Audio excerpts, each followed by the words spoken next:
Shalom Bapak Ibu, saudara kasih Tuhan, kembali kita bertemu dalam program 7 menit bersama Gema Yerusalem. 7 menit bersama Gema Yerusalem.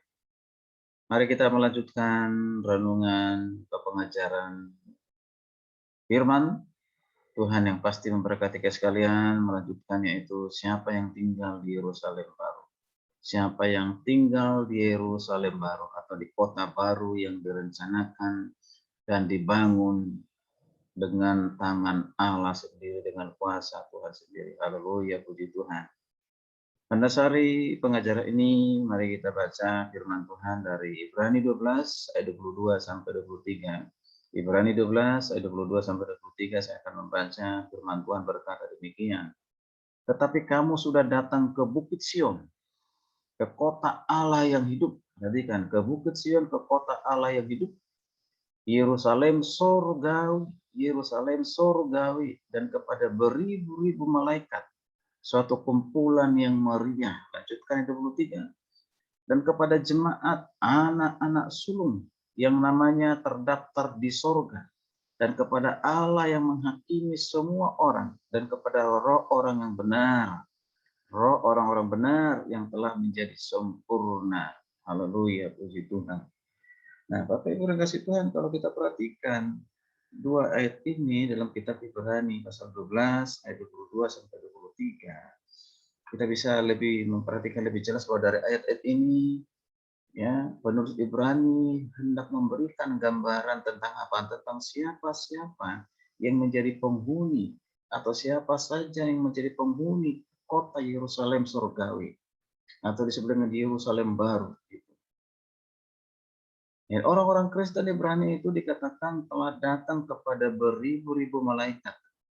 Dalam Wahyu 21:12 juga menggemakan atau mengemukakan bahwa di atas kedua belas pintu gerbang kota Yerusalem baru ada 12 malaikat. Nah, kedua ayat ini tentu menandakan bahwa di dalam kota Yerusalem baru itu ada malaikat-malaikat. Jadi selain Allah bertata, anak domba bertata, orang-orang percaya, dan juga ada malaikat. Orang-orang Kristen Ibrani itu juga dikatakan telah datang kepada jemaat anak-anak sulung yang namanya terdaftar di surga. Jemaat anak-anak sulung ini rupanya adalah jemaat yang dimaksudkan Yesus ketika ia berkata dalam 1 Korintus 10 ayat 4, apa dikatakan oleh Paulus, di atas batu karang ini, di atas batu karang ini adalah siapa? Kristus. Yaitu ketika Yesus menubuatkan ya tentang berdirinya gereja melalui Simon Petrus. Tapi kalau kita perhatikan lagi di 1 Korintus 10 ayat 4, 1 Korintus 10 ayat 4, aku akan mendirikan jemaatku di dalam dan maut tidak akan menguasainya. Jadi kalau kita perhatikan di sini bahwa batu karang itu siapa? Adalah Yesus. Dalam 1 Korintus 10:4. Kemudian dilanjutkan lagi di Matius 16:18. Ya. Aku akan mendirikan jemaatku dan alam maut tidak akan menguasainya. Jadi jemaat yang didirikan di atas dirinya, di atas Kristus, tidak akan ditelan maut. Tidak akan ada yang dapat merusaknya, menguasainya. Mereka hidup sampai selama-lamanya bersama dengan Kristus. Puji Tuhan, haleluya. Jadi hal ini diteguhkan juga di dalam Wahyu 21 ayat 14. Kalau kita perhatikan, Wahyu 21 ayat 14 berkata demikian. Tembok kota Yerusalem baru mempunyai 12 batu dasar, dan di atasnya tertulis ke-12 nama ke-12 rasul anak domba. Puji Tuhan, haleluya. Jadi Bapak Ibu saudara kasih Tuhan, para rasul anak domba itulah yang pertama-tama mengabarkan Injil kepada orang-orang Yahudi maupun kepada orang-orang bukan Yahudi. Orang-orang yang percaya melalui pemberitaan para rasul itu kemudian dibaptiskan dengan Roh Kudus. Mereka dibaptiskan dalam satu roh. Baptisan itu menjadikan mereka satu tubuh, yaitu menjadi jemaat Tuhan. Jadi ke-12 rasul itu mewakili jemaat Tuhan. Jika ke-12 nama dari ke-12 rasul anak domba itu tertulis di Yerusalem baru, maka jemaat Tuhan yang diwakili oleh ke-12 rasul itu akan ada juga di sana. Puji Tuhan. Jadi jemaat anak-anak sulung yang namanya terdaftar di sorga adalah siapa? Jemaat Tuhan yang diwakili oleh para rasul, anak domba. Jemaat Tuhan akan tinggal di kota itu sebagai pengantin dari anak domba. Orang-orang Kristen Ibrani ini juga telah datang kepada suatu kumpulan besar. Tadi dalam ayat bacaan kita ya, dalam Ibrani 12 ayat 23. Menurut Alkitab, kita perhatikan menurut versi King James, kata kumpulan besar di sini menyatakan suatu jumlah yang lengkap. Menyatakan suatu jumlah yang lengkap. Jika jumlah penghuni di kota itu sudah terkumpul lengkap, kumpulan ini akan merupakan suatu kumpulan yang meriah. Jadi apakah lagi yang perhatikan? Jadi siapakah yang di samping malaikat-malaikat jemaat Tuhan yang akan masuk ke kumpulan besar itu? Supaya lengkap jumlahnya sehingga menjadi suatu kumpulan yang meriah.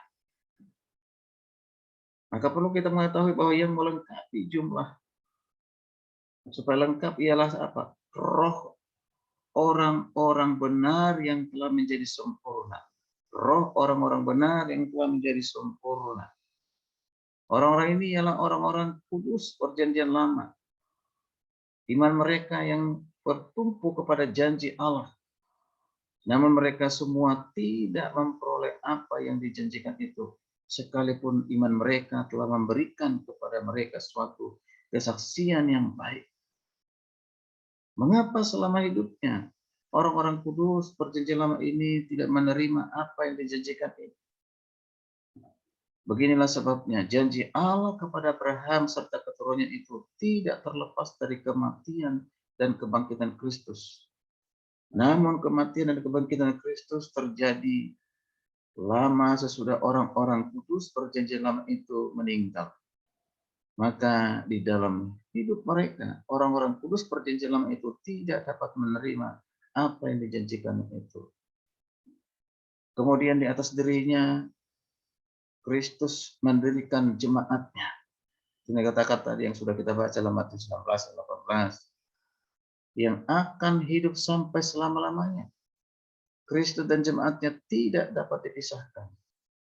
Lalu Kristus membangkitkan jemaatnya dan jemaatnya masuk ke dalam kekekalan yaitu kesempurnaan. Orang-orang kudus perjanjian lama itu juga dibangkitkan dari masuk ke dalam kesempurnaan.